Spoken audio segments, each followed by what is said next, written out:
nuura waxaan u tagnay magaalada burco waxaa degan hooyadiisa tahay abwaan maxamed ibraahim warsame hadraawi oo ah abwaan magaca soomaali caan ka ah.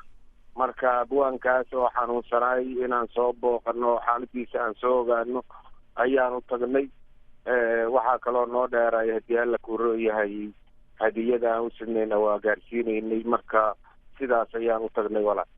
abwaan guure, abwaanka waxaa ka dhawaajisay in uu xanuunsan yahay, marka ma la idin sheegay xanuunka ku dhacay?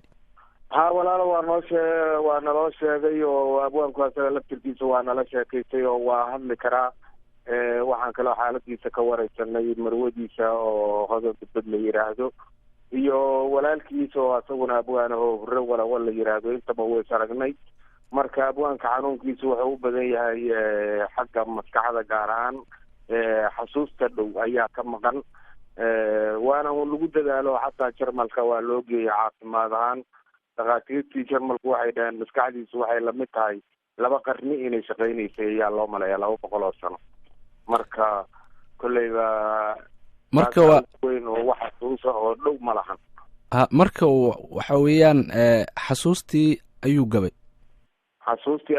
weliba xasuusta dhow waay midda uu gabay.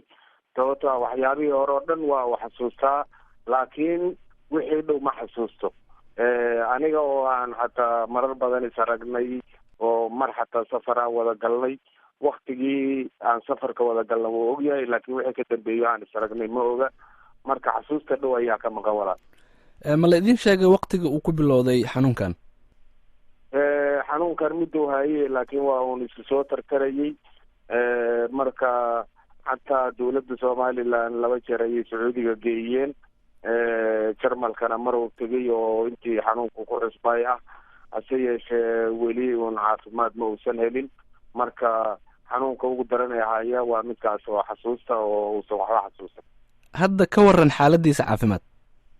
hadda xaaladiisa caafimaad kolleyba dee dhulyaal maahan oo waa taagan yahay oo guriga gudihiisa iyo hareerihiisa waa uu ku soo socdaa.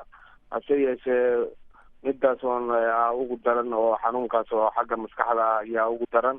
marka kolleybana weli ma uusan helin haddii alla kuu ron yahay caafimaadkiisa allaha siiyo. hadda waxa uu la hadalayaa haddana bal mar kale in dibadda lagula qus.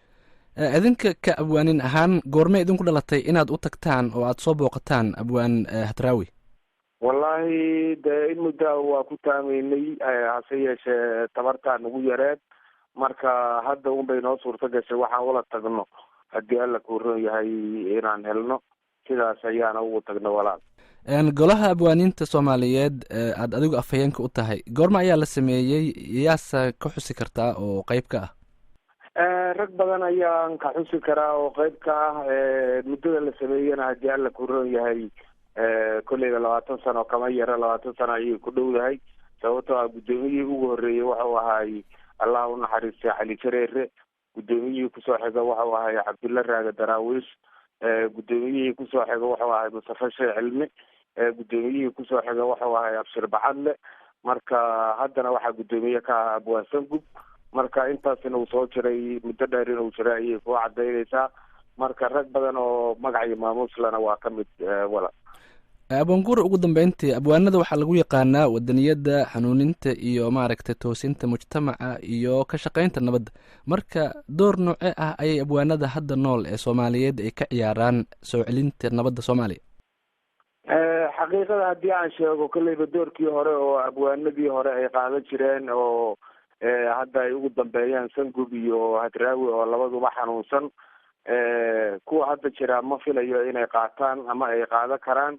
hase yeeshee un had walba duruufta jirta iyo wixii ay ka qaban karaan wax uma agrada.